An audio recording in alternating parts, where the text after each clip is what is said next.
we went 50 days with 50 shootings. So we had nearly one shooting every single day for 50 days.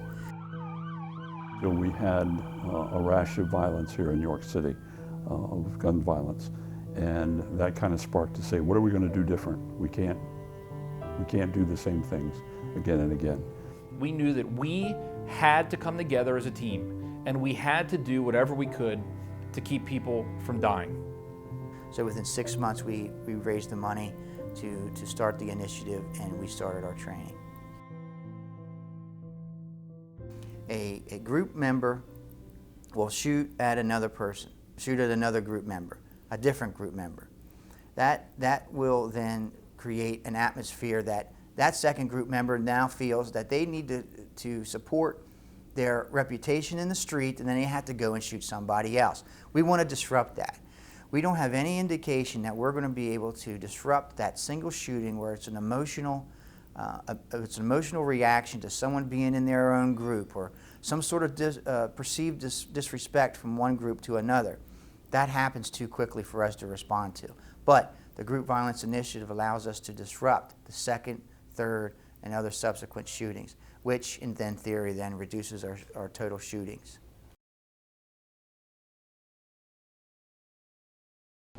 So the Group Violence Initiative deals with adults who are shot by somebody who is involved within a group.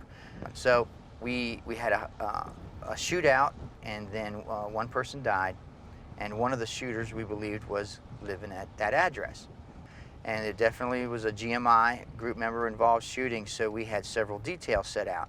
We started blanketing the neighborhood with the information that this guy in this house shot this guy on this date, and we think he's still coming back here. So what it ended up doing was putting so much pressure on the family that the grandmother had him turn himself in as long as we stopped knocking on her door. So that pressure alone, it wasn't aggressive policing, it was very precision-based, and we were able to get the public to help us out with the capture of the homicide suspect. But when we're responsive in a timely manner and in an effective manner, that second, third shooting doesn't occur. That's where we see our reductions. It's the disruption. The Group Violence Initiative has two parts to it. It's a law enforcement portion and a community and outreach. And they're supposed to work hand in hand through one person as that project manager. The difficulty was finding out who the leaders in the community were, who were the movers and the shakers that we needed to talk to, and then to spend significant time with each of them. It ended up primarily being clergy, the folks who have most influence in the community, as well as some of the funders in the community and care providers. When we first started coming together, we were kind of concerned because we really wasn't getting the traction. But the more the community and the partners with the law enforcement and all those other agencies, Department of Justice and others came on board, and we began to coalesce around the message, we began to see an impact in this community. Because this initiative was about gun violence. It wasn't about other things, it was about gun violence. So it was focused, that we could keep people moving in a direction that they understood that we wanted to stop the violence in the city. The chief and his office have walked with us where we engage the community, and we're building those relationships before something happens. So on the West End, we know a lot of families, we know a lot of individuals by name. And then when they see the chief out walking with us and officers supporting that endeavor on a weekly basis, it gives us credibility in that community that we're here. And when things do happen, that allowing us to be the liaison between the police department and the crimes. Sometimes they don't go directly to the police, but they will come to some community individuals that they feel comfortable with and allow us to be that liaison between the community and the police department, and it's been helpful. Here was an opportunity for us to do something, to actually do something, other than just creating more people in prison. I mean, we can't just keep locking people up and throwing away the key. There has to be something that we can do to bring these people back into society. We have grasped this, and we have conducted a wholesale change in how we do business with regard to shootings and crimes of gun violence in the community. And our specific role is really to be the hammer, to be the group that comes in, takes on the most serious cases involving violent crime and pursues those cases to the ends of justice, which normally means a conviction and a very substantial sentence in federal prison. The violence in this community has to come to an end. The probation department is a partner in the GVI project. We use the authority of the court to compel individuals to come in for call-ins, custom call-ins. I have designated 2 probation officers just to this project, and those officers supervise the individuals that are identified through the GVI Initiative. We call in about 8 to 12 people that are influential within a group. They may not be a shooter, they may be a shooter, but they are influential within that group. They may hang out with that group, they associate with that group, and they are compelled then to come into that meeting for one reason or another. They're there to receive a message that the community is tired of the violence. Guns bring police, violence brings police. We want you safe, alive, and out of jail. So that's very much a one-way conversation. At the same time we're saying that, the other hand is reaching out saying, we're here to help. Anything you need. They hand a card out at the call-in and with a number on it and say, anything you need, you call this number. And when they say anything you need, they mean anything you need. The stories are amazing. If you need anything, this phone will be answered 24/7. And through that initiative, we've been able to provide an individual with barbering equipment so he could go back to school. I believe he's since paid our initiative back. We were able to get a mattress for someone who needed that. We were able to pay for a vet bill for someone's dog who was injured.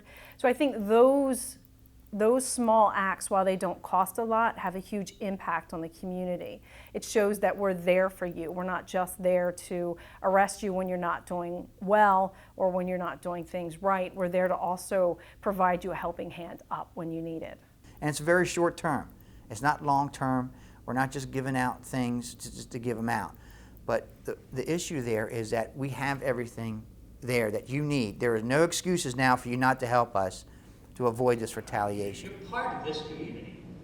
We want to see you do well here. We want to see you make something of your life, and that's why everybody is here tonight. GVI was an opportunity to offer people hope.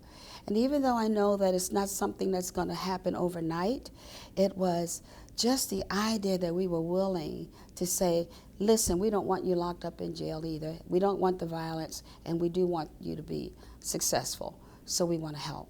So for me, it was mind-blowing. Like finally someone sees what I see, that locking people up is not the solution. It's okay to do something different. Do something different, go to school. There's some other initiatives that we have going on in the community, our Re-Entry Coalition through the work of the GVI Governance Council.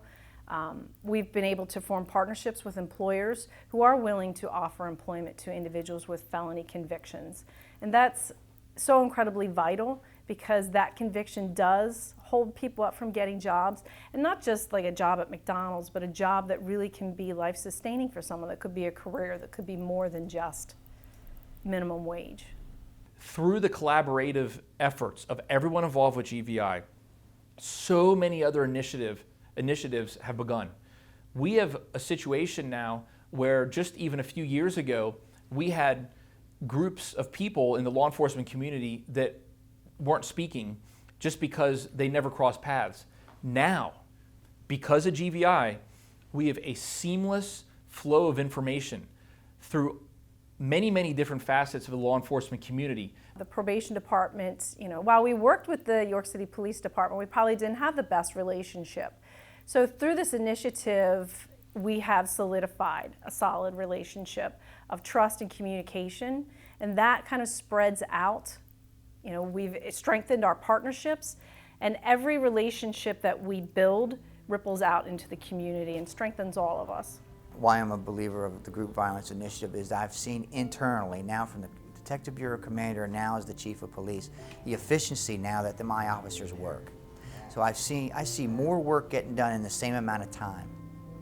And now, because we've incorporated those group violence initiative ideals into the police department, to where they are now more effective. And I can't put a price tag on having the community trust as a pastor, as a preacher, and as a community leader. It has paid dividends on being able to be at the table and giving a voice to those who might not otherwise have a voice.